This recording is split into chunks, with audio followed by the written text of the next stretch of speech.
Anong nangyari sa debut game ni Ben Simmons sa Brooklyn Nets? Samantala, Japanese player na si Yuki Kawamura, nabanggit ang ating kababayan na si Kai Sotto sa kanyang media day interview sa first day of training camp ng Memphis Grizzlies. Ito ay nung matanong si Yuki patungkol kay Zach Edey na isa ring 7-footer big man. Dito na mention ni Yuki ang pangalan ni Kai Sotto na ikinumpara sa height ni Zach Edey. I used to play with Torres guy and in Japanese basketball league, his name Kai Sotto.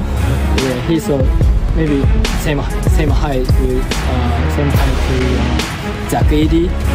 Well, kahapon ang naging debut game ni Kawamura sa Grizzlies kontra sa Dallas Mavericks at nagtala ito ng 5 points with 3 assists sa loob ng 9 minutes niya sa loob ng court. Anyari naman sa first game ni Ben Simmons sa Brooklyn Nets. Matatandaan na bago magbukas ang season ay